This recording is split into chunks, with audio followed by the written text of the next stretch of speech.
Hey, I just had an idea. I want to open the play with a speech from a new character. The Ghost of the Alamo.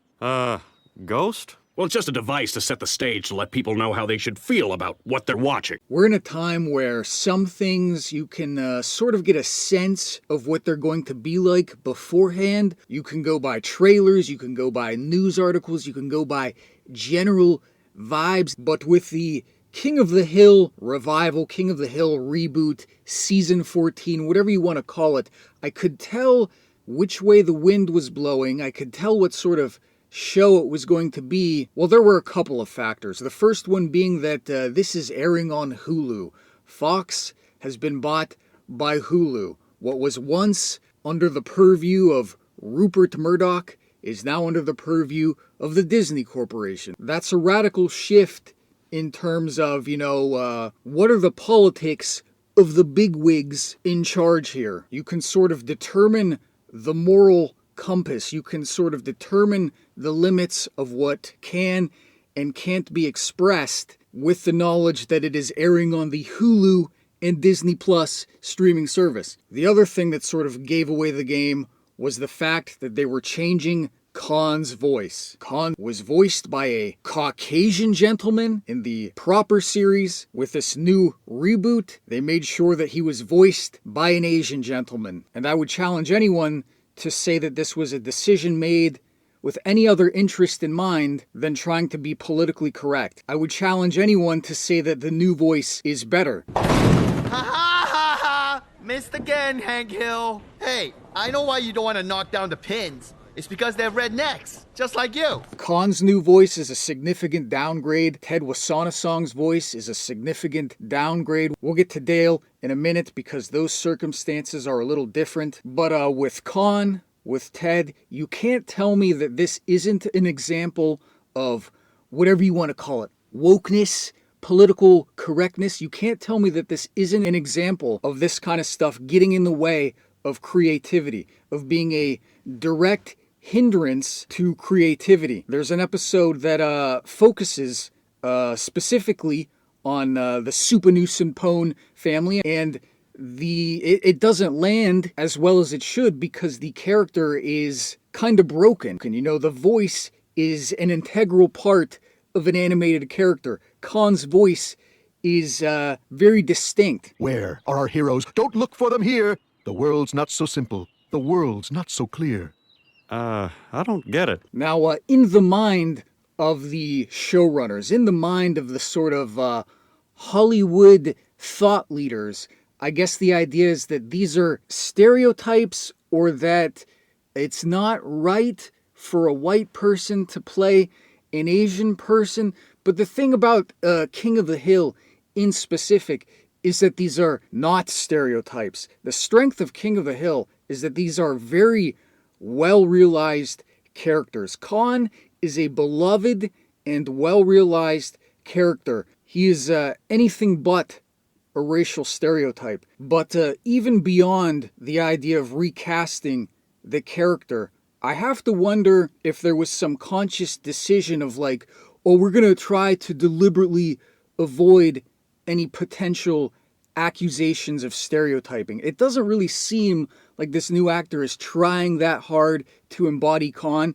Ted Wasanaesong might as well be a completely different character. His voice, his original voice, it was very sort of stilted and monotone, and now he just sounds sort of like a soft-spoken guy. And I have to wonder if, beyond this sort of directive of, well, the Asians have to voice the Asians and the black people have to voice the black people, I have to wonder if there wasn't this directive to tone it down, to try and make the characters less outlandish, which again, just kind of neuters these characters. They're not the same characters anymore. And again, these are very sort of nuanced, well-realized, beloved characters. And so as people have been talking about the vibe shift, as they've been making bold declarations that woke is dead, and they've been celebrating the Sydney Sweeney jeans ad. Sydney Sweeney did what? How many guys? As people have started making these declarations of how they've won the culture war, to that I say, I'm not so sure. I think the bigwigs and the money men and some of the creatives, They've sort of read the room, and they've figured out how the sort of shrillness is sort of unpalatable to most people. They figured out how some aspects of the sort of woke project, they figured out how some aspects are less popular than others. They've sort of figured out where to throw their softballs. They've sort of figured out where the Overton window has landed. And that's sort of one aspect of this new season of King of the Hill, is sort of trying to read what these Hollywood creative types, where they think that the Overton window has landed is interesting. Ah, Davy Crockett, thank God. If I were a stronger man, I guess I wouldn't be here. I would have faced up to my demons instead of using dead Indians and Mexicans as stepping stones back to the Senate. That has always been one aspect of King of the Hill, is sort of this, I read an article that called it small C conservative. King of the Hill has always been a sort of, it's been, or at least seemed, indicative of where middle America is, where the sort of small C conservative middle America is, where they're willing to sort of change or adapt to the times, and where those changes have been sort of stupid and ill-conceived. And again, it's interesting to see what liberals think conservatives are like, even when they're trying to be nice. When they're trying to be nice, when they're trying to be less partisan, when they've realized that some of their ideas are really unpopular. It's interesting what they conceive of as the sort of middle way. At the end of episode 1, for instance, Hank and Peggy come back from Saudi Arabia and they find that Arlen has changed. And this episode is not good. I don't have completely negative things to say about this show. I have some good things, some compliments of the show. But the first episode is not good. It's very much Hank and Peggy have come back and it's like, what's the deal with social media? What's the deal with electric cars? But anyway, at the end of the episode, Hank and Peggy are feeling despondent. They're wondering if they should have come back at all. But there's Girl Scouts out front of the store and they're selling cookies. And it sort of represents that wholesome down-home tradition, that sense of community. It's supposed to represent that it hasn't gone away. But then Hank, he's looking at the box of Samoas, and the little girl says that they've changed the name of Samoas so that it would be less offensive to Samoans. They're just called Caramel Delights now. It's more respectful to people from Samoa. That's a good change. Yeah, it's nice to be nice. And Hank, that's just fine with him. He's totally on board with that, because it's nice to be nice. And so that sort of represents Hank's kind of compromise with modernity. Again, King of the Hill is sort of a show about compromise. When are the old ways best? When is it best to incorporate new ideas? All of us together, as a culture, as a country, we arrive at a sense of compromise, ideally. And of course, one of your takeaways is supposed to be, well, it's just cookies, it is just cookies, it is, what's it matter? But to sort of accept this version of compromise, you have to accept the premise that all this political correctness, it is just about, it is just about being nice. These aren't shrill, vindictive, malevolent people. They really just have sort of your best intentions in mind. They're just trying to be nice. Don't go looking for your opium, Davy. Travis smoked it all up. What? That's not part of the Alamo? Surrender or die? Why start being a hero now? General Santa Anna! General Santa Anna! That was perfect. Now, once again from the top. We're angry, we're drunk, we're slaveholders, and action! No, not action. What the hell are you doing to our Alamo? When they change Kahn's voice and make it objectively worse, they're just trying to be nice. For a show like King of the Hill to work in modern times, you need to accept the premise that there is a compromise to be had. You have to accept the premise that in the last 10 years, there is a mutual goal to work towards, which I don't believe there is. As with a lot of modern reboots, or when they dig up a long dormant intellectual property, as with a lot of things, this is something that should not and probably cannot exist in modern times. There is something pure,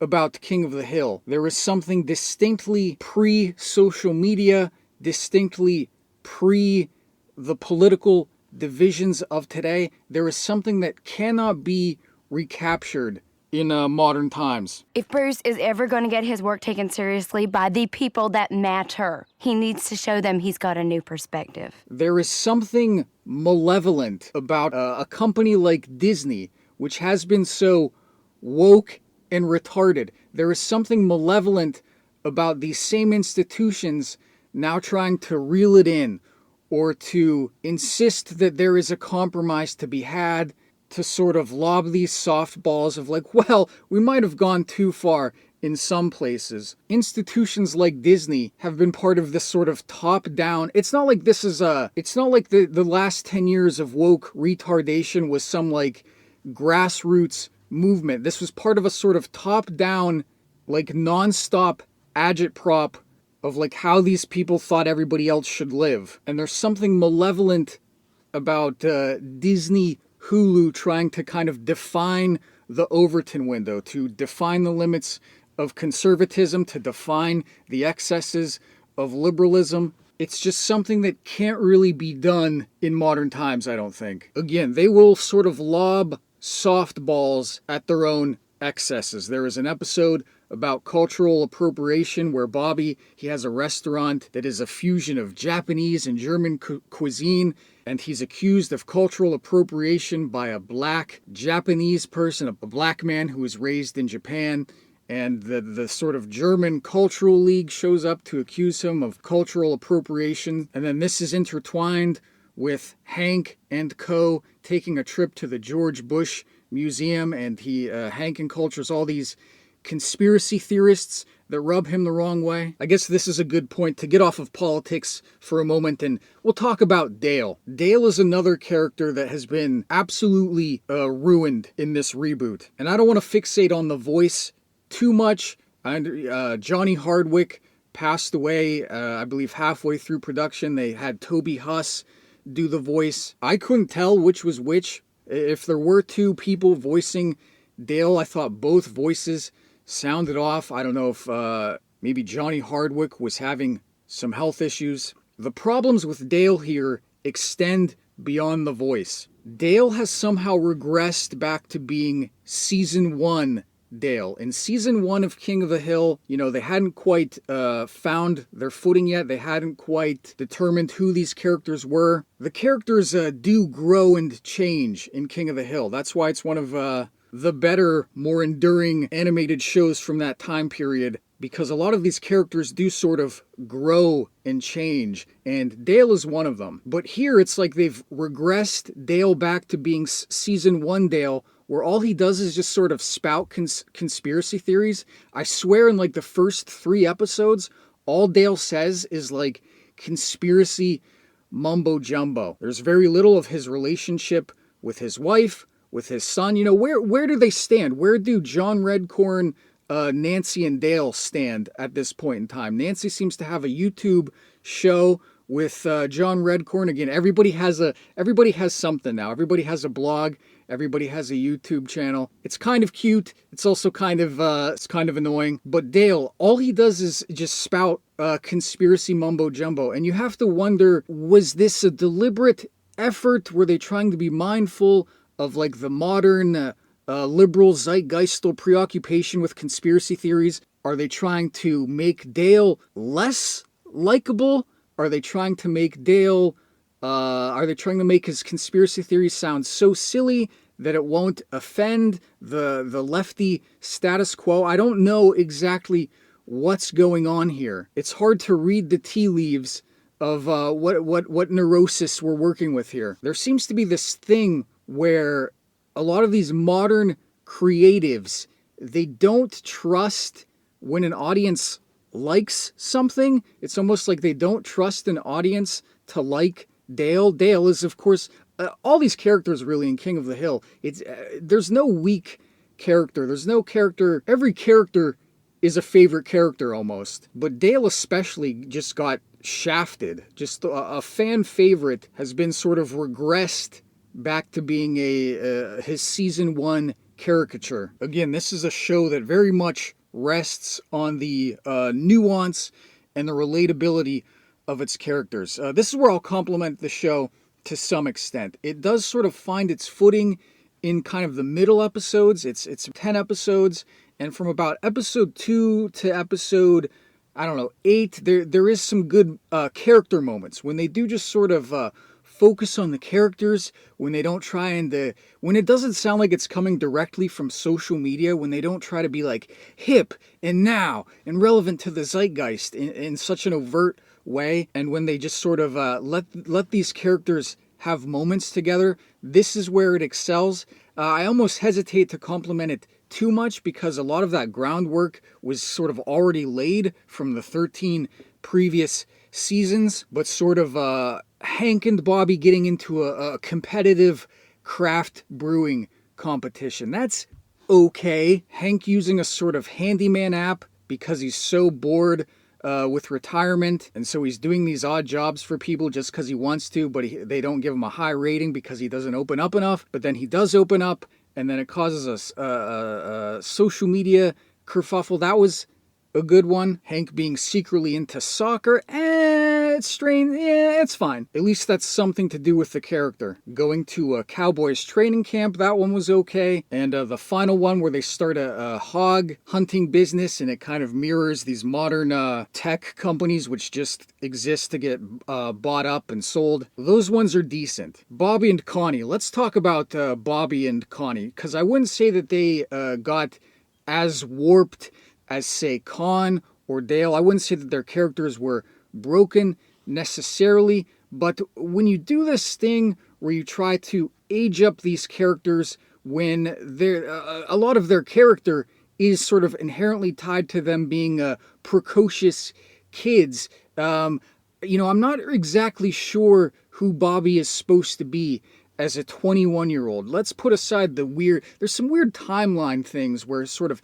Hank and Peggy are retirement age, but Bobby is only 21. I wouldn't think that Hank and Peggy would be of retirement age yet, but it's hard to get a sense of who characters like Connie and Bobby actually are as adults. Part of Bobby's character was that he could grow up to be anything. He could grow up to be a stand-up comedian. He could grow up to be just a lazy burnout. Part of the, when you take these characters and they no longer sort of live in your imagination anymore, when you sort of remove that sense of speculation from the audience, it usually does more harm than good. But Connie in particular, they took her character in an odd direction where she's into non-monogamous relationships, which okay, but it is a little like too zeitgeisty, and sort of another avenue where these creators sort of show their biases, where they sort of show their hand about who they are and sort of what they want from a modern revival of King of the Hill, is they've got this sort of manosphere episode. Now the manosphere is something that I only hear about liberals complain about. It seems to be something that only exists in the paranoid imagination of liberals. Like, I've never heard Andrew Tate spoken of as some influential thought leader, and yet this sort of Andrew Tate archetype comes up again and again of like, young men need to be wary of the manosphere. So they've got this manosphere episode where Hank, they position him as the voice of reason, and the voice of reason to these modern writers is, of course, like, well, Hank's really just sort of, he respects not just women, but sort of the modern feminist conception of women. To be fair, my jokes are flagrantly misogynistic. A truly sort of non-partisan show wouldn't take such pains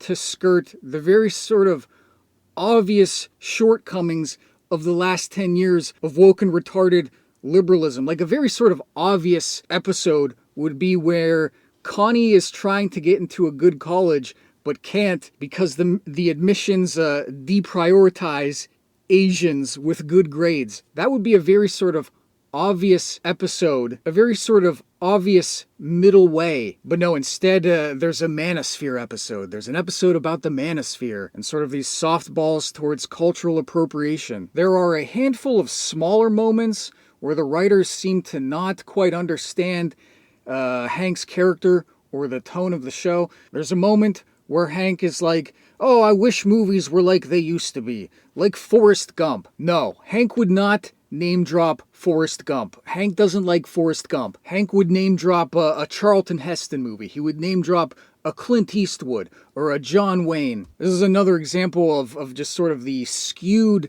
perception of what conservatives are like by liberals. Forrest Gump has sort of entered the zeitgeist recently as this sort of skewed boomer conservative type movie. There's also a lot of weird, just sort of tonally off jokes where characters are always talking about wanting to kill themselves. Peggy says it once, Hank says it once, and these are characters who would never say anything like that. These are characters who, despite being occasionally cynical or crass or rude, they would probably not say anything like that. There's these weird moments of like swearing, but the swearing is like bleeped out. So that was weird. Boomhauer has a girlfriend, and his girlfriend has a son that he's like sort of looking after, except that we never see his girlfriend, I don't think, and I thought that was very strange. Boomhauer also seems to no longer be a womanizer. That was always very much sort of a part of his character. Boomhauer was kind of a womanizer. That just sort of seems like another sort of modern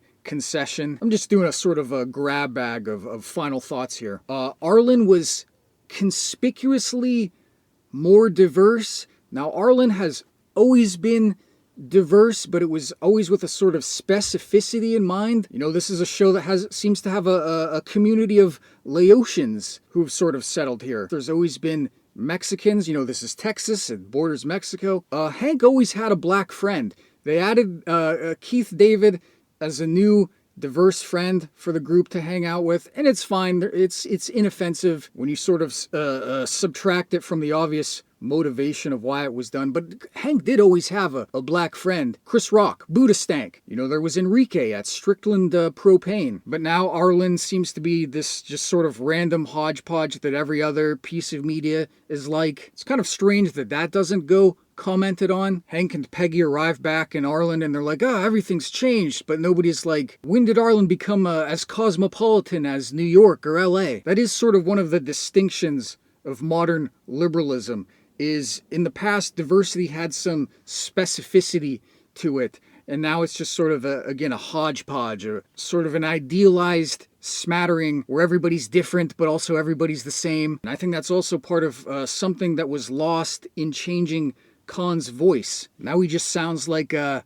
guy. There's a moment in the show where Bobby says something to the effect of Mel Blanc couldn't voice Speedy Gonzalez today, which, you know, is an interesting comment considering the choices that they made. He also says something to the effect of, it's kind of a meta commentary on the show as a whole, where he says, I feel like I'm taking a test where there are too many people grading the paper. And on the one hand, there is that sense of that's how this King of the Hill show was written and conceived, is trying to be mindful of all these zeitgeistal landmines, trying to not offend so-and-so, trying to keep the spirit of the original show. But it's also sort of a lie, because the show does still definitely have its fidelities. The show would not dare betray the sort of modern, woke, liberal zeitgeist, which, again, people have insisted is dead or it's on its way out, but I don't know. And you can say that I've focused